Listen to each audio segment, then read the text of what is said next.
Go.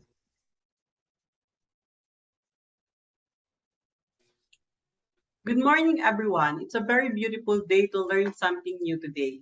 And today we are going to discuss the Hofstede cultural dimension, and we will be able to explore the beauty and culture of two different countries as we discuss the cultural comparison of Philippines and Korea.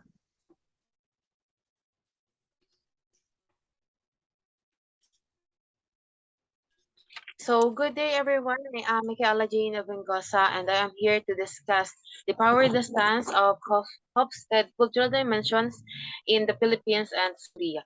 So, first, the power distance is dimension theorized and proven by Great Hofstede, who outlined multiple cultural dimensions throughout his works. So, power distance also refers to inequality, unequal distributions, and the extent to which the less powerful members of institutions. So next po. So the graph, which is the cross-cultural comparisons of South Korea and the Philippines, is the 94% of the Philippines and 60% power index of the South Korea. Next po. So the Philippines, the power distance of the Philippines and Hofstede reported that our country is the highest among the countries that represent power index because people within the culture accept the hierarchical order in which they believe everybody has a place and needs no further justifications, and humanity has had a struggle with the degree to which children are socialized. So, for example po is the tailoring entrepreneurship training. So this is the program for Filipino entrepreneurs should aim to improve their access to resources as well as their skills. So there would be a technical, business training, and mentoring components to these programs to empowering younger, less experienced entrepreneurs. And participants should be encouraged to venture into the higher value enterprises and more innovative products. Next po. Okay, now let's move on to the power distance of South Korea.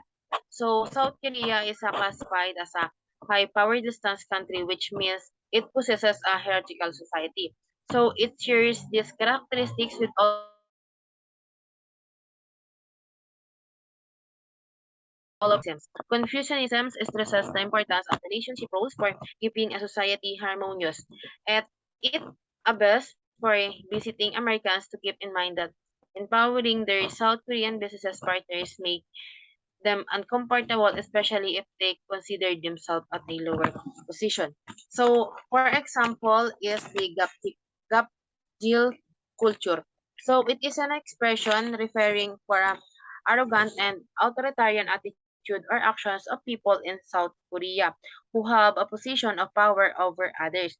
So, this culture ay naging prevalent na sa workplace sa South Korea wherein naabuso yung mga empleyado nila ng mga boss nila. So according sa mga report, yung mga boss na Korean ay nagiging superior sa mga empleyado nila na nagli-lead sobrang pagpapahirap sa kanila at may mga physical at sexual harassment din na nangyayari. So that's all po sa comparison ng power distance of Philippines and South Korea. Individualism, the fundamental issue addressed by this dimension is the degree of interdependence a society maintains among its members. It has to do with whether people's self-image is defined in terms of I or we. In individual societies, people are supposed to look after themselves and their direct family only. In collectivist societies, people belong to in-groups that take care of them in exchange for loyalty. Next.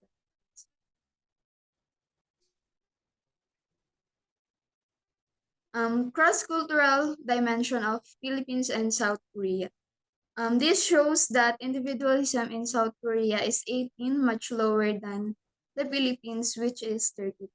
So the graph shows that South Korea and Philippines is a collectivistic society. Next slide. The Philippines with a score of 32 is considered a collectivistic society. This is manifest in a close long-term commitment to the member group. be that a family, extended family, or extended relationships. Loyalty in a collectivistic culture is paramount and overrides most other societal rules and regulations. So, I will give you an example or situation that shows that Philippines is a collectivistic society, including the Philippines is a collectivistic society in which the needs of the family are prioritized over the needs of the individual. And many Filipinos celebrate traditional festivals known as barrio fiestas. And in Philippines, family life pressured and households often include extended family. Extended family includes the biological parents, in-laws, grandparents, aunt, uncle, and cousin. Also, sometimes after married, many Filipinos decide to continue living with their parents. And as the parents age, it is the responsibility of their adult children to take care of them. And also, some of the example of collectivist society in the Philippines is the barangay idea of the olden days being implemented, the bayanihan spirit of Filipinos, the pakikasama inherent to Filipinos. Next slide. And while the South Korea with a score of 18 is considered as a collectivistic society, Hofstede's cultural dimensions illustrate that collectivism is extremely strong national culture of Koreans. And due to this strong collectivist culture, this focus always on us rather than me. And I will also give you an example or situation that shows that South Korea is a collectivistic society. In South Korea, Koreans are very family oriented. They are very loyal to each other and dedicated to maintain their nexus. Nexus means characteristics of collectivistic societies. And when it comes to dating and marriage, Korean youths are often hesitant to approach each other individually. So they usually date in groups. And arranged marriage remain common as parents often assist their children in finding someone to date. And last is South Korean male citizens are required to join compulsory military service.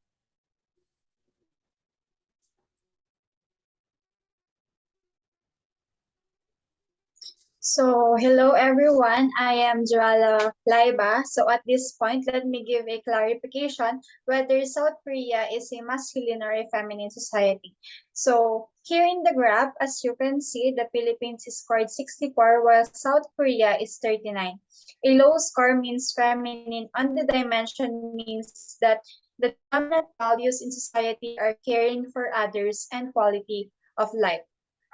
The Philippines is one of the masculine countries where in competition is rampant and success is defined by having a winner. Kaya nga tatak sa mga Pilipino ang characteristic na crab mentality wherein ang bawat isa ay naghihilahan pababa. Filipinos are very competitive to the point na ayaw na ng mga Filipinos na nalalamangan sila ng kapwa nila Pilipino. Kaya pag alam ng mga Pilipino na malapit na sa success ang isang tao, hihilahin nila muli ito pababa. This is indeed a bad trait unfairly ascribed of Filipinos and also one of the reasons why Philippines is considered in the masculine society. So unlike Koreans, that they are not problematic on what they do, the prime focus of the Koreans is not on the competition, but the way they value their job, work status, and their life as a whole. So in simplest meaning, Koreans are living only in a simple life. Hindi tulad sa Pilipinas na pag may pera ka o alahas ka, at ang ganda ng mga suot mo at alam ng mga tao na mayaman ka, ang gusto mo ay mataas dapat ang pagtingin nila sa'yo. Kasi ganun ka-competitive na Filipino. And the thing about society is that people don't study hard and work hard to be successful in a way most people define success. Most Koreans are happy enough with having stable job in the current uncertain Korean job market. Thus, Korean people just live their life and staying active in their everyday routine. Though Koreans are known to be also competitive, especially in the workplace, we also have to consider that Koreans are a collectivist society. For example, when Koreans are having a conflict with each other, they are likely to use collaboration, compromise, accommodation, avoidance of competition strategies in turn, and they are likely to be cooperative in managing intercultural conflict. So see, instead of having a bangayan or fight between them, they resolve the problem by compromising and taking care of each other that benefits everyone. And that what makes Korea a feminine society. Kumbaga, Korea value more the group and others over the individual achievement, and many individuals sacrifice or compromise their self-interest in order to benefit the larger society. What takes out the masculinity of the Koreans. So that would be all for the masculinity component of Korea, South Korea.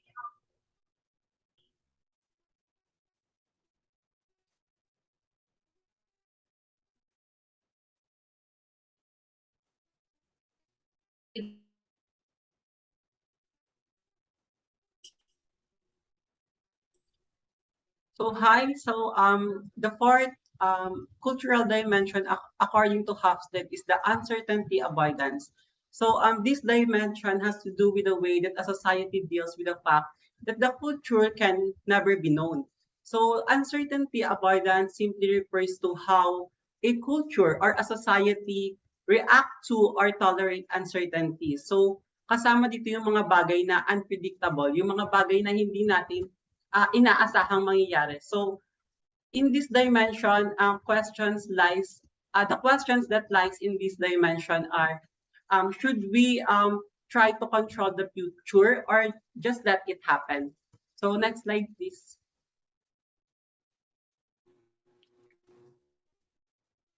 So this is the the graph that shows the cross-cultural comparison of South Korea and Philippines. So Philippines having 44 and Korea having the high score of 85. So next slide, please.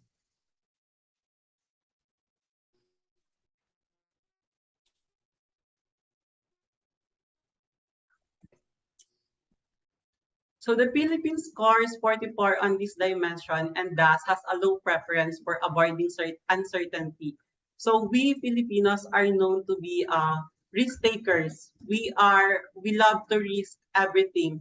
Kaya nga meron tayong tinatawag na bahala na si Batman, wherein parang nilalagay na natin yung sarili natin sa hindi magandang mangyayari. So parang kumbinsido na tayo na kung ano na lang yung mangyayari, yun na yun. Meron pa rin tayong rason na bahala na si Diyos. So parang yung tinatanggap na natin kung ano yung mangyayari or kahihinat na ng isang bagay. So next slide please po.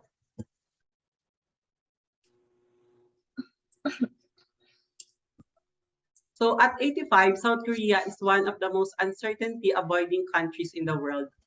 Countries exhibiting high uncertainty avoidance maintain rigid codes of belief and behavior and are intolerant of unorthodox behaviors and ideas. So in this culture, there is an emotional need for rules. Time is money. People have an inner urge to be busy and work hard. Precision and punctuality are the norm. Innovation may be resistant, and security is an important element in individual motivation. So let's start with the South Koreans giving importance to their time. So Koreans, they are reasonably punctual and usually prompt. So they tend to try and make the most of their time. So for example, kapag magsaset ng meeting sa Korea, they make sure na yung mga attendees is reminded bago pumunta ng so parang nire-remind nila na before 1 week dapat na-remind na yung mga attendees na may meeting na ganun para masigurado na yung meeting is matutuloy. So also kapag nandun ka na sa meeting, make sure na dapat dadating ka sa oras na isinet nila kasi even if late ka ng 5 minutes, parang they will consider it as impolite or unrespectful sa kanila. Kasi ganun nila i-value yung time. So parang dun sa 5 minutes na nilate mo, parang para sa kanila, ang dami na dapat nagawa dun sa 5 minutes na yon. So second, Koreans are known to be a critical customer. So they really give importance to the decision-making process. So an example of this is when Koreans buy a certain product. So ang mga Koreano kasi hindi sila bumibili basta-basta ng mga product na nakikita nila, unlike sa mga Pilipino na kung ano yung makita natin is i-check out na kaagad natin. So yun, parang ang dali nating mabudol. So in Korea, parang sa kanila, they give importance to the recommendation and word of mouth. So bago nila bilhin yung bagay, marami silang parang need na information bago matiyak na bibilhin yung bagay. So magtatanong-tanong muna yung mga yan until na masatisfy sila sa sagot ng mga taong yun bago nila bilhin yung product para makasigurado na worth it yung money nila kasi they are hard workers. So third is about their security. So security is an important element in individual motivation in Korea, in South Korea. So one best example of this is their mandatory military service in South Korea. So familiar na tayo dyan kasi napapanood natin sa mga K-dramas and laman na rin siya ng mga balita. So yung mandatory military service is parang yung mga lalaki is required na mag-training kapag ng 18 months sa Korea kasi ang pinakang purpose ng mandatory military service is for national security. So para matiyak ng mga Koreano na in the future na yung bansa nila is safe from North Korea, parang yun nga, ni-require nila na yung lahat ng mga kalalakihan na kaya naman, na capable of capable of serving their country is nire-require nila na mag-training. So yun. That just conclude that the uncertainty avoidance of South Korea is very high. So yun lang for the cultural dimension.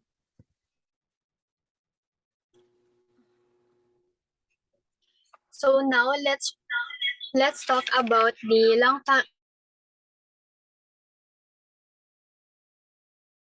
Korea. But before we proceed to the graph, let me give you a brief explanation about the differences between short-term orientation and long-term orientation. Short-term orientation tends to be characterized by a pursuit of immediate gratification, fulfilling social obligations, and concern with social hierarchy. It focuses on the present or past, prioritizing this over the future. On the other hand, long-term orientation tends to be characterized by a focus on the future, a focus on perseverance, and delays in short-term gratification for future benefit. So in short, short-term orientation is ang prioritize nila is the past and the present over the future. While the long-term orientation, there are more focusing on the future. So here is the cross-cultural comparison in terms of long-term orientation. As you can see here is South Korea gets score 100%, which means that South Korea belongs to the society which have long-term orientation, while the Philippines got 27%, which means that Philippines is belong to the society that has a short-term orientation.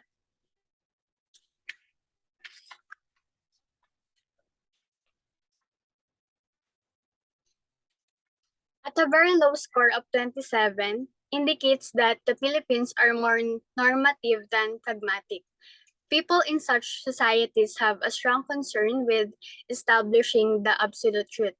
They are normative in their thinking. So tayong mga Pilipino ay may mga sinusunod na rules, especially the rules of behavior. Like for examples, we Filipinos are expected to respect the elderly and those of a higher social status. We have this gesture of pagmamano or a sign as a sign of respect to elders. Likewise with adding po and opo in every words that we say when we are talking to elders. Also, we exhibit great respect for traditions. So we Filipinos, we usually set aside a specific day for certain celebrations like festivals, birthday parties, reunions, and etc. And we value our cultural traditions through creating stories, music, dance, song, and arts.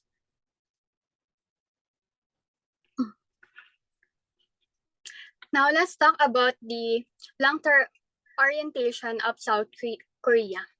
South Korea scores 100% in long-term orientation, so it means that soccer is pragmatic, meaning they are concerned more with matters of fact than with what could or should be. They are very practical, living in the real world, wearing their comfortable shoes. Also, they are not just thinking about the past and present, but also looking forward for the future. Notion of the one and only Almighty God is not familiar to South Koreans. People live their lives guided by virtues and practical good examples. So here are some of the reasons why South Koreans is belong to the long-term orientation society. In terms of economic growth, the economy of South Korea is a highly developed mixed economy. When we say highly developed, ito yung mga country na mayroong high quality of life pagdating sa wealth, employment, environment, physical and mental health, education, and etc. Tinawag din ang economic growth ng South Korea as the miracle on the Han River. When we say miracle on the Han River, ito yung period kung saan tumaas or bumilis ang economic growth ng South Korea. And from least developed country, it transformed to a developed country. In terms of family life, the family is very important part of Korean life. Family needs are more important than the individual needs. And the members of the family have different tasks inside their homes. Fathers are responsible for their families and must be honored, obeyed, and respected. So katulad dito sa atin sa Pilipinas, ang mga tatay ang siyang haligi ng ating tahanan. And the eldest son has special duties, first to his parents, to his siblings, and to his wife. Traditionally, women stay at home, prepare the meals, raise the children, and now women are found in the workforce, holding government positions, professional offices, and are even professors. Korean values include obedience to family. Hard work, protection of the family is still important even in the modern world. South Koreans, strength and perseverance are important goals for South Koreans. Koreans are very smart when it comes to using money. No matter what their social status, from doctors to chefs, they are always the ones willing to pay the least. They only use their money in important things. They are also very hardworking, and that's the reason why South Koreans' economic growth is rapidly increased. In terms of money, South Koreans have a large savings and funds available for investment. And they are not just focusing on their own, but also they are trying to learn from other countries. Their traditions are also adaptable to change circumstances.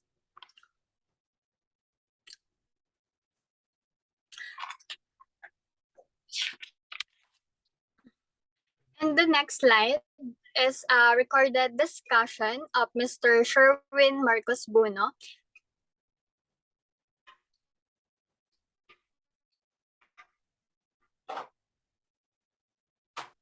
The graph shows that both Philippines and South Korea got a low score in the Index of Indulgence, having 42 and 29 respectively.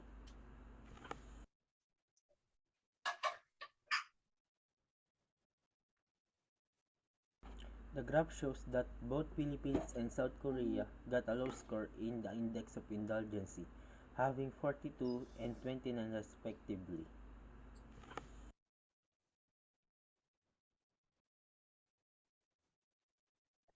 With a score of 42, Philippines is a restrained society, which means Filipinos do not put too much emphasis on leisure time and usually control the gratification of their desire.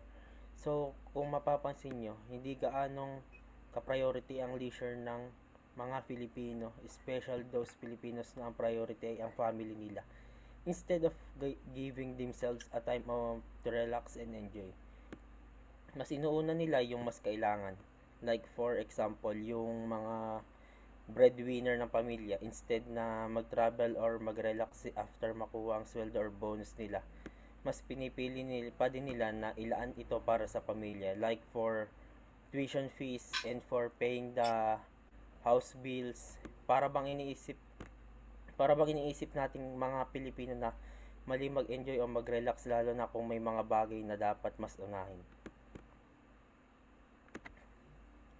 At kahit madaming problema ay nagagawa pa din natin ngumiti at tumawa ng mga Pilipino. With the score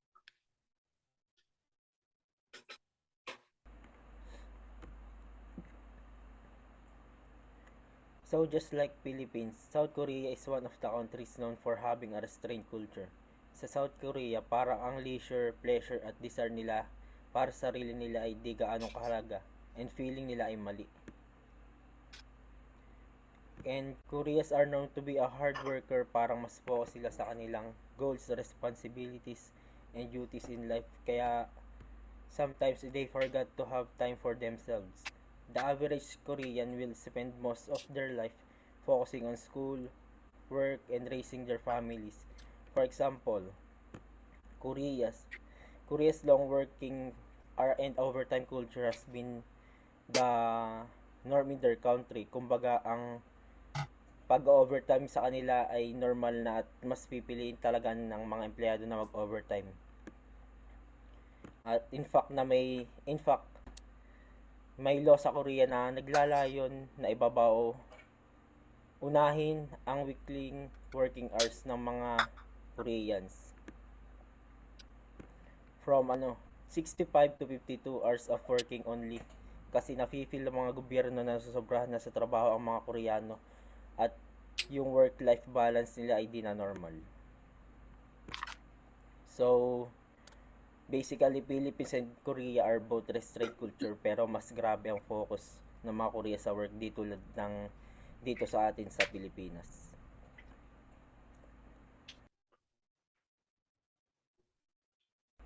So that's conclude our discussion about the Hofstede's cultural dimension, a cultural comparison of Philippines and South Korea. Thank you for listening, and we hope our report. Thank you and mabuhay.